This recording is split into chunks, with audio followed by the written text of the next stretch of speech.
beri buntut. Ya Allah,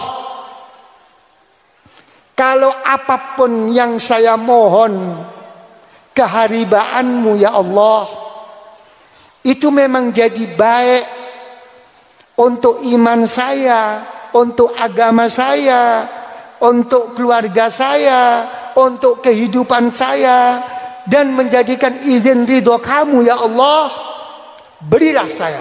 Kalau tidak, jangan engkau beri saya ya Allah. Yang berani, apapun yang kalian minta sama Allah, di sisi Allah disaksikan oleh para malaikat bahwa Anda adalah hamba Allah yang sebetulnya tidak minta karena hawa nafsu Anda, tapi minta mengikuti apa yang menjadi pilihan Allah. Itu orang thariqah. Ini kadang-kadang tidak berani.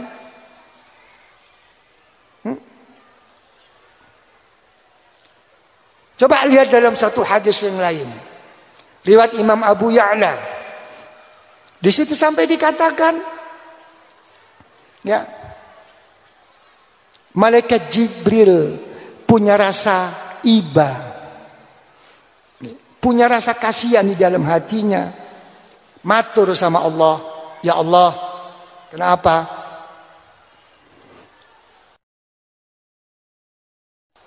Kasihan dia ya Allah, nangis-nangis setiap malam, sembahyang hajat, sembahyang tahajud, sembahyang witir.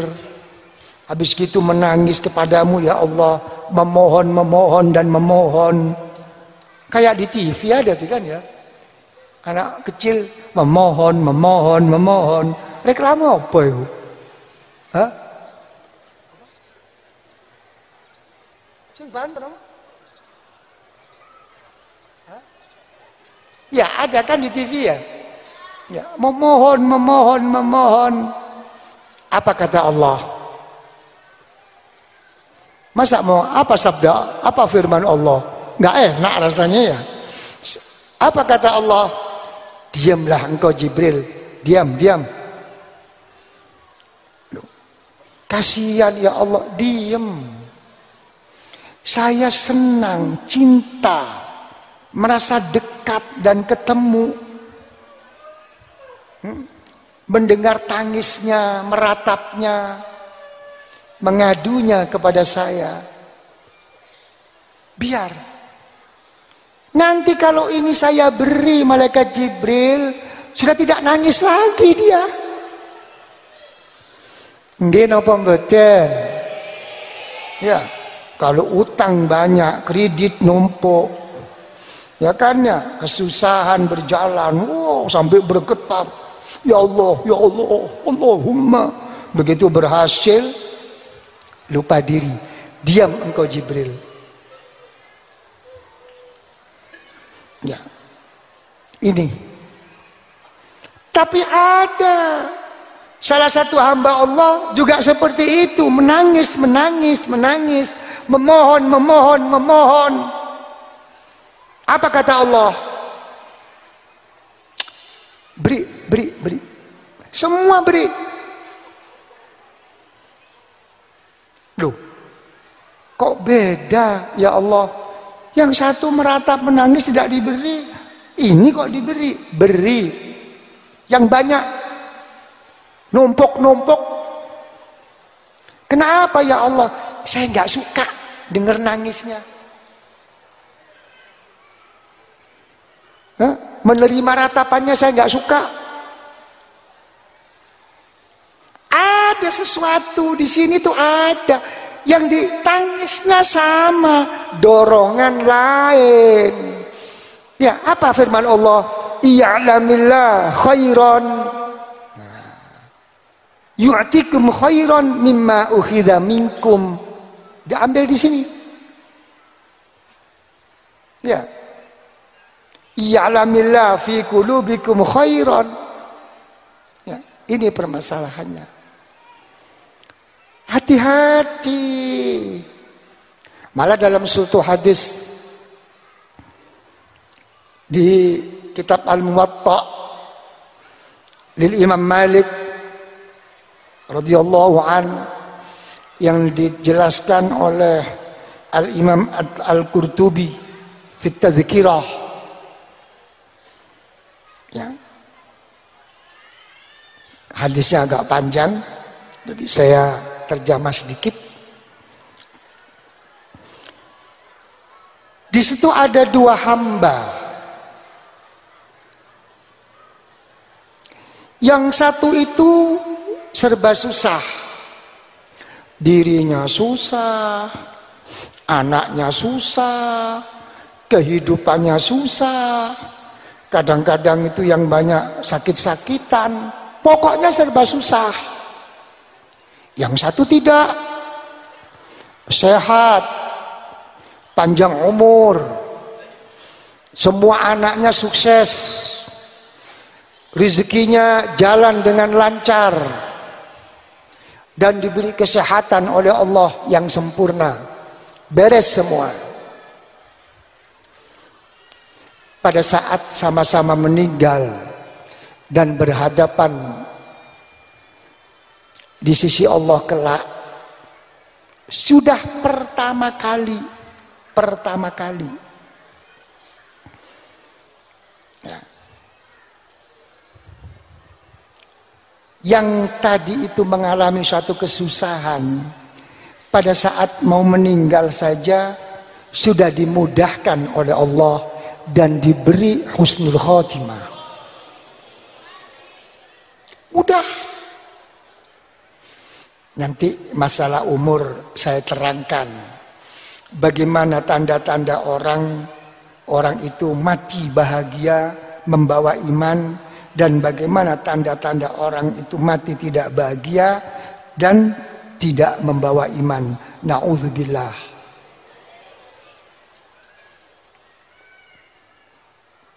Begitu meninggal, malaikat hanya bertanya, "Man rabbuka wa man nabiyuka?" Lancar semua.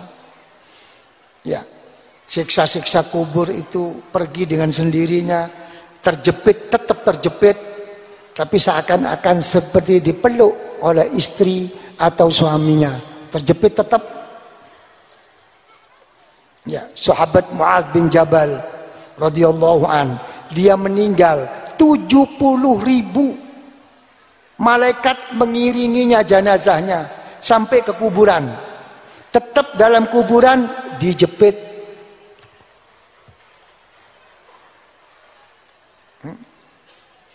Ya, memang ada sebagian sahabat ada yang tidak terjepit karena membaca surat-surat tertentu. Tapi yang di sini mau saya terangkan, Sayyidatina Fatimah itu tidak terjepit. Terjepit tapi sangat mesra. Pertama, karena memang Rasulullah SAW yang menguburkannya, karena dia begitu cinta dan sayang sama Rasulullah. Dan yang kedua adalah karena oleh Rasulullah itu dibawain serban, dan serban itu dari Rasulullah. Ini yang jadi pembawaan untuk fa'lan hasana, meniru agar ketularan baik jadi baik. Maka para orang-orang yang dekat, para wali-wali Allah, banyak yang mengamalkan seperti ini, mengambil dari guru-gurunya, bekas daripada guru-gurunya, apapun, apa itu berupa serban, apa berupa selendang, apa berupa baju atau sarung atau apapun. Berwasiat, kalau saya meninggal, tolong taruh di kepala saya sebagai bantal. Jangan dibantali yang lain, karena besok ini yang menjawab malaikat Munkar Nakir. Yang pertama ini. Sedangkan akhir-akhir ini juga ada yang begitu. Dia mengatakan, berwasiat, kalau saya meninggal, baju ihram saya nanti ikutkan. Tapi itu kan baju dipakai sendiri, jadi lain. Bukan nggak baik, baik. cuman ada perbedaan tentunya. Ya, itu cari guru, jangan minta ke saya, entek gulaan, bayar loh. Ya, gitu, sudah itu. Ya, begitu di akhirat dipermudahkan semuanya oleh Allah. Langsung dimasukkan surga oleh Allah. Masih bertanya. Dimasukkan surga mau masih bertanya. Loh, saya susah, sedih, menderita, tidak berhasil semuanya. Ya Allah, dari mana saya engkau masukkan surga? Dari mana?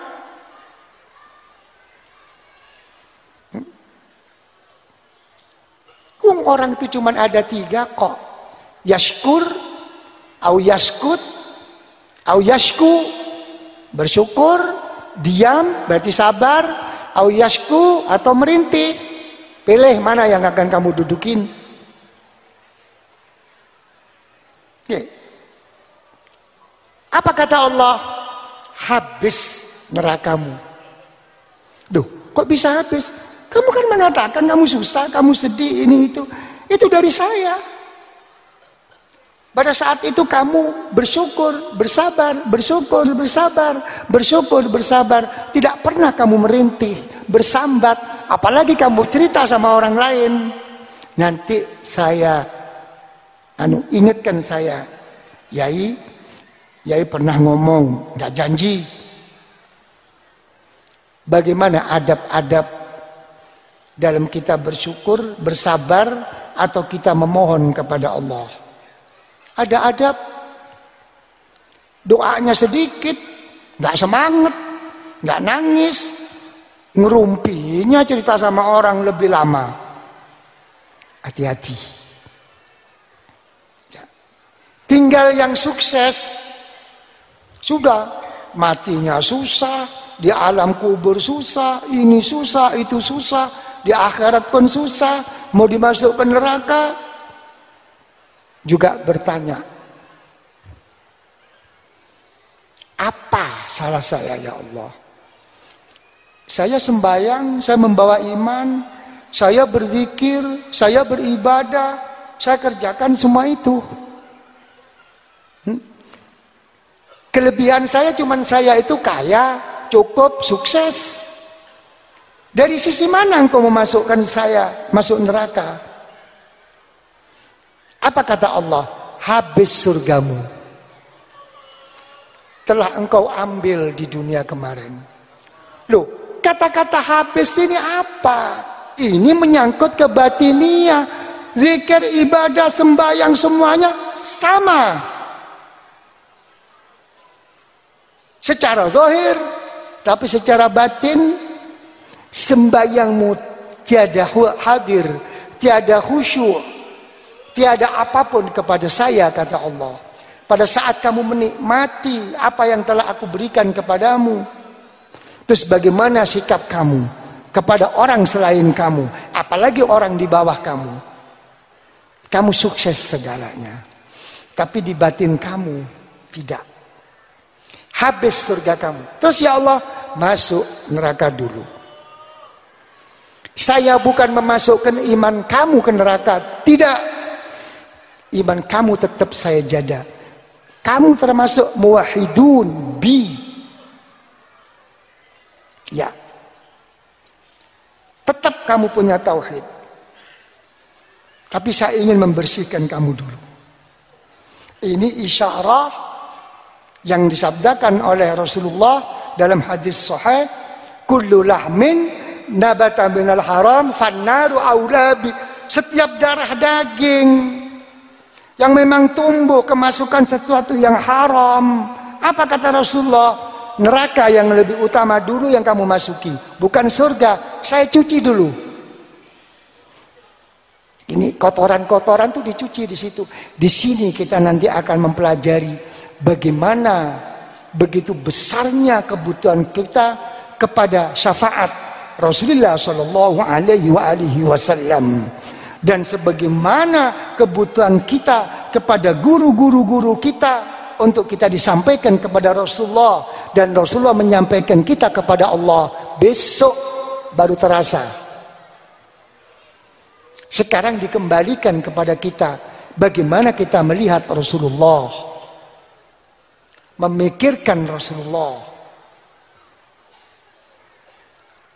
Sudah? Okay. Dalam kaidah yang berikutnya, wa kullu sayyi'atin asarat khaufan wa haraban ila Allah wa ruja'an ilaihi ta'ala fala tu'addu lahu wizra. Ya. Setiap kekurangan, ya, setiap kesalahan kecil, tapi kesalahan itu menimbulkan berbekas, terasa di dalam hati. Rasanya takut dan ingin lari dan ingin kembali kepada Allah. Tolong, keburukan-keburukan, kejahatan-kejahatan seperti itu jangan engkau anggap secara tuduhan, secara hukum menghukumi itu suatu dosa yang pasti tidak ada rahmat pengampunan dari Allah. Tidak boleh. Ini. Saya jadi ingat suatu hadis sahih yang di sana sempat disabdakan oleh Rasulullah sallallahu alaihi wasallam.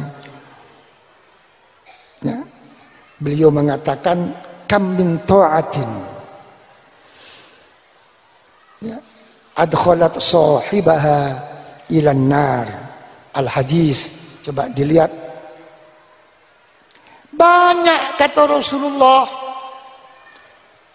perbuatan taat-taat, ibadah-ibadah, berbakti kepada Allah justru menjadikan dia dimasukkan neraka oleh Allah.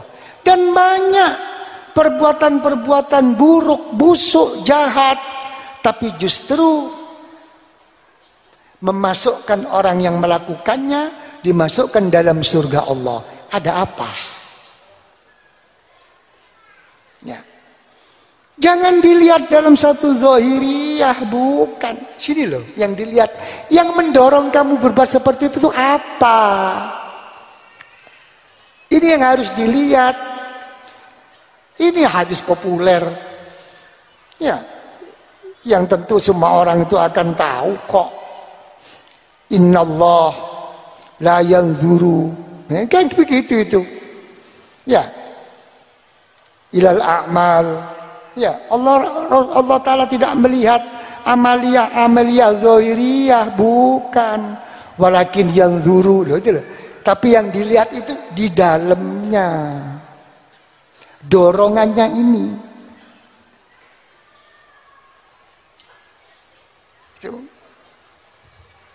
Inilah ya, putusan ini semua itu apa?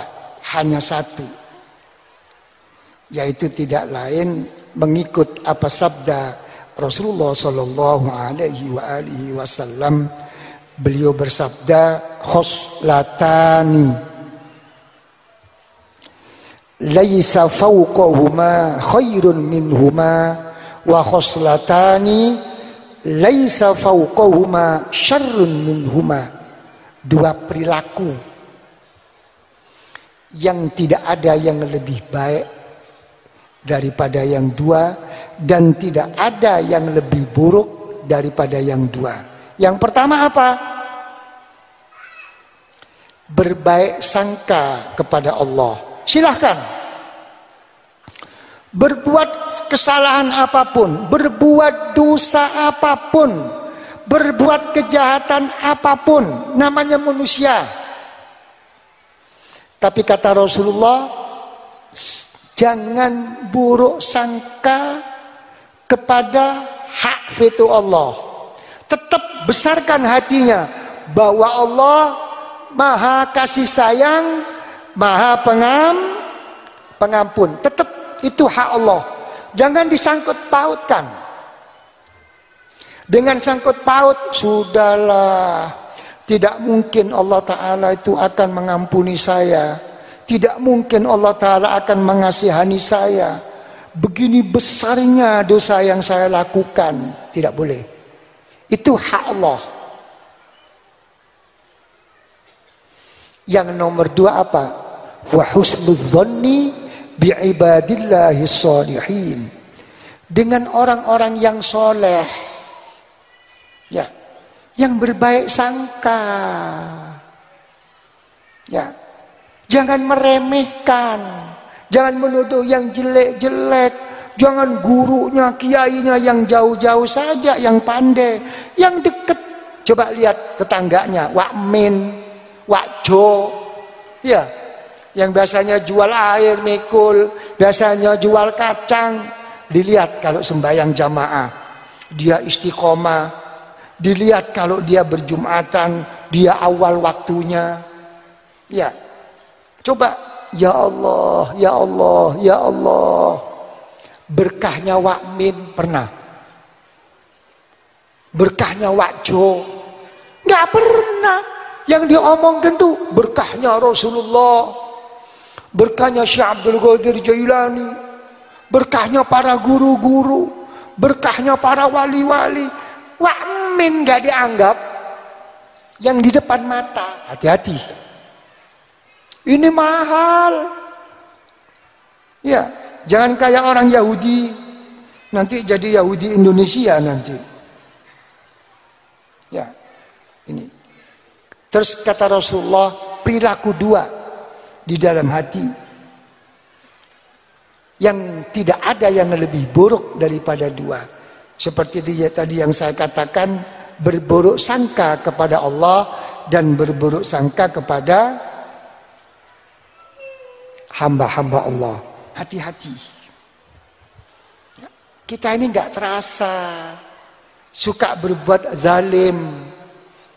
Ya, berupa macam-macam. Mungkin cara badaniah kita tidak berbuat zalim.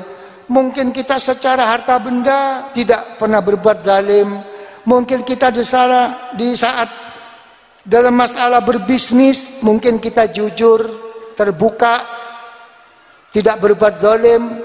Tapi hati kita, pikiran kita, ada kadang-kadang berbuat zalim kok. Nggak suka aku. Kadang-kadang subhanallah terkeluar dari mulutnya mendoakan jelek. Hati-hati kamu nanti loh. Kalau sudah begitu, makin tidak suka, dia makin senang bahagia dengan melalui apapun. Secara kesuksesan, kekeluargaan, atau secara apa atau apapun. Lihat bajunya, ininya. Tambah makin benci, timbul hasud, timbul permusuhan. Ini setan pelan-pelan. Ya, seorang thariqah ingin terbebas, ingin terselamat dari pikiran dan hati yang seperti ini.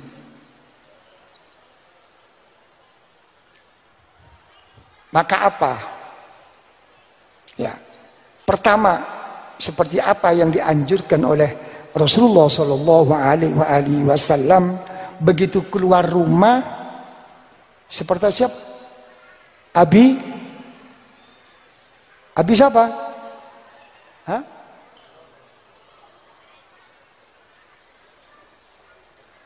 Abi Dhamdham. Salah satu orang besar, ya, secara batiniah pada zaman Bani Israel. Sesudah dia punya niat tujuan baik di dalam berkumpul, baik itu berkumpul dengan karena bekerja atau apapun, niat baik, melangkah kakinya pertama keluar dari pintu rumah, sudah berdoa kepada Allah, Allahumma inni tasaddaqtu irdi lil muslimin. Ya Allah, aku sedekahkan, aku berikan, aku relakan harga diri saya ya Allah kepada orang lain. Terserah mereka mau ngomong apa, mau apa, memberzalim apa sama saya. Saya terima, saya jadikan semua itu sebagai celengan, simpanan yang besok akan saya ambil di akhirat. Tapi saya tetap ya Allah mengampuni mereka, merahmati mereka. Tapi terimalah di sisimu ya Allah. Melangkah kaki, Allahumma inni tasaddaqtu irdi lil muslimin. Ayo, ingin jadi wali apa tidak? Kesehariannya untuk bebas, ya, dia sendiri tidak ingin berbuat zalim dan tidak ingin didurhakai oleh orang-orang yang durhaka, tapi dia juga ingin tidak berbuat seperti itu. Apa yang selalu diamalkan, doa-doa oleh para tokoh-tokoh thariqah? Beliau-beliau membaca doa, Allahumma inni bari'un min jawril jairin wa zulmil zalimin wa ana mujawwirun li'adlik fala tajri alaina bisukhtik innaka ala kulli syai'in qadir. Sudah? Kenapa kok ini begitu pentingnya? Pahala yang pasti akan kita dapatkan hanya dua. Yang pertama, adanya niat baik kita. Niat baik itu di hati. Ria tidak bisa masuk. Begitu karena Allah, tutup oleh Allah dan dijaga oleh Allah untuk menjadi celengan simpanan besok di akhirat. Niat. Ya. Yang nomor dua yang pasti kita mendapatkan suatu pahala di sisi Allah kalau kita dizolimi orang.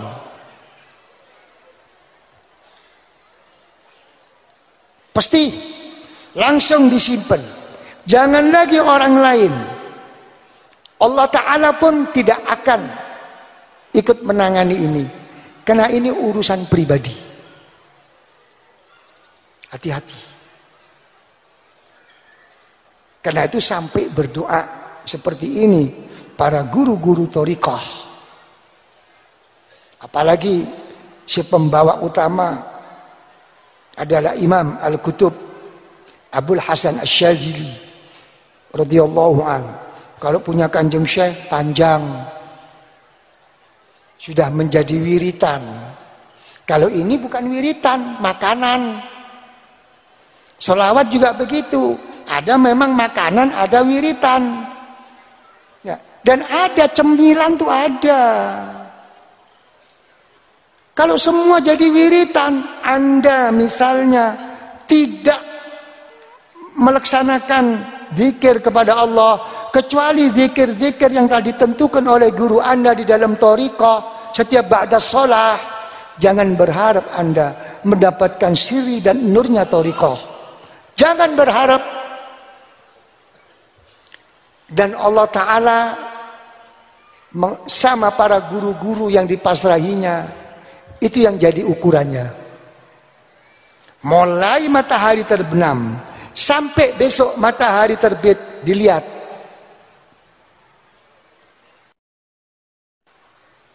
Ini yang jadi ukuran seberapa nyemilnya.